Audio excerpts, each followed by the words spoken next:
Hey guys, it's Anne. Welcome to my home worm farming channel. If you're new here, this is a safe space, a friendly space where you can ask whatever questions that you want, and nobody is going to be mean to you, I promise, or I will block them. Ask away anything you want. I know some people are a little hesitant because they think they're new to the worm farming and that people will make fun of them. Not on this channel, they won't. They will get blocked. I'm not here about drama, none of it. So ask your questions, and either I or the people in the comments can help you.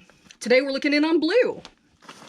And this is my 55-gallon drum that was split long ways and then screwed together with drywall screws. There is a video of that if you want to go back and have a look-see.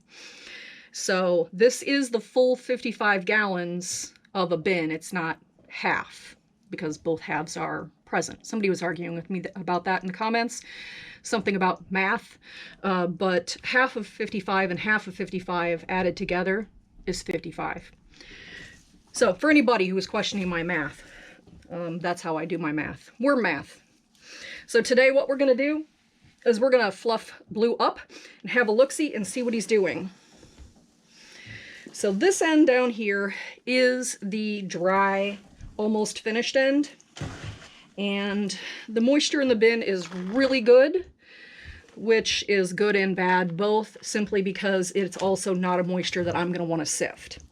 You don't have to sift. I choose to because I put the castings in houseplants and bonsais, and for the most part, I don't want chunks of things on the visible side of a pot, you know what I mean?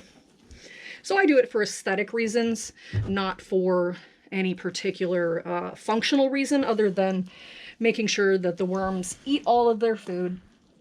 And basically,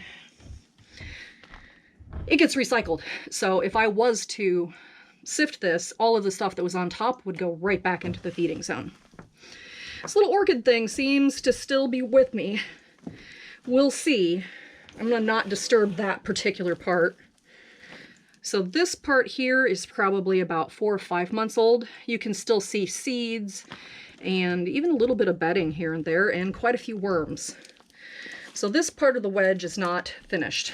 And then here's a piece of tape that I missed on something, and I'm just going to take that out as I go along. And people had asked me what I use to cover the bin.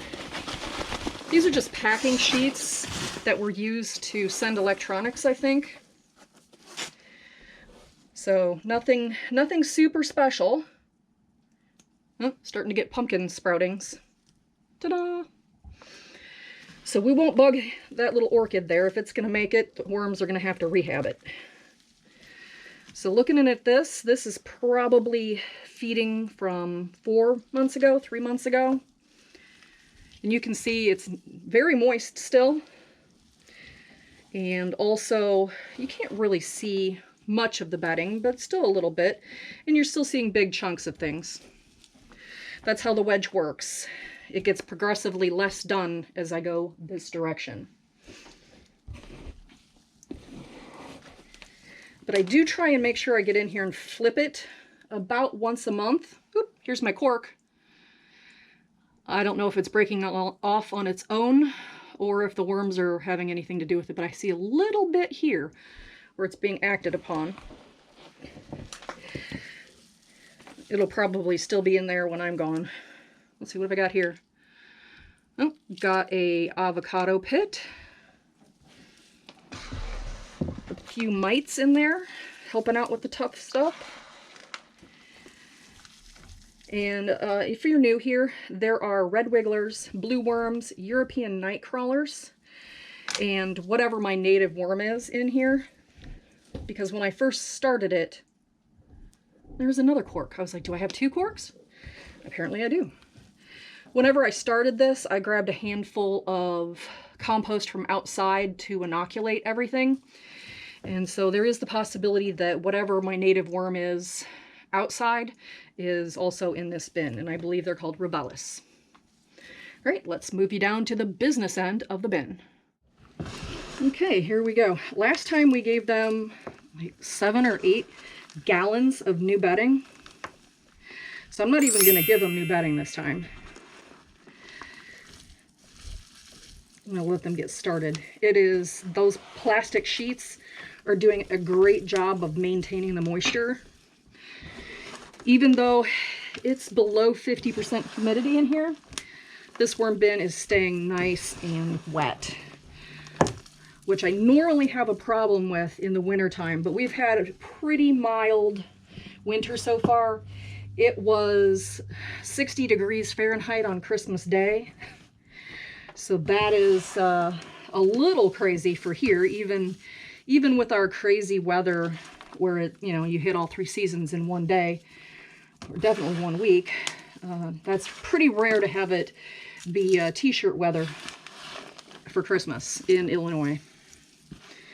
All right, I'm not seeing a worm ball or anything yet, but let's gently move this top layer over and maybe we will get a worm ball today.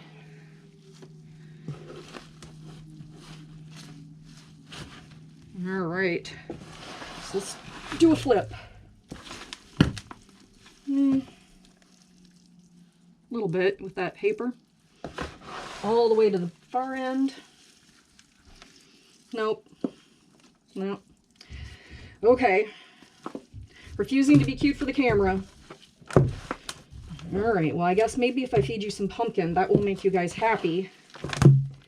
And then you'll be cute for the camera next time. That is my plan.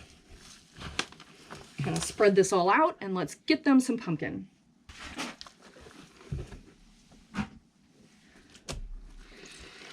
All right, this is a big old hunk of pumpkin. It has been previously frozen, which was in my garage and thawed out during the Christmas thaw. So I'm actually erring on a little bit of overfeeding here because I have 20 more pumpkins in there that hopefully refreeze when we get our cold snap in a week or so. So let me get them some grit because this doesn't have any new bedding or anything. Let's get them some azomite to help out with this. Azomite is just a powder that is rock dust. I can put a link below if you're interested in it. I mean, it will not just help the worms, it'll also help your garden in the future. And it breaks down, at a glacial pace, right? It's rock dust. It's not going to be bioavailable for plants for 6 months to a year, even if that, and depending on pH. So if you're interested in the A to Z minerals, I will put that below. And if you do buy anything off of Amazon from my links, the channel does get a small commission, which helps me make this content. So if you like blue and this mixed bin, or as AJ would say, my diversity inclusion bin, I have a whole playlist that you can binge for days right over there. And if you would like to see something else YouTube thinks you're going to like this video, right over here. All right, guys, thanks for hanging out with me and my worms, and everybody have a good day.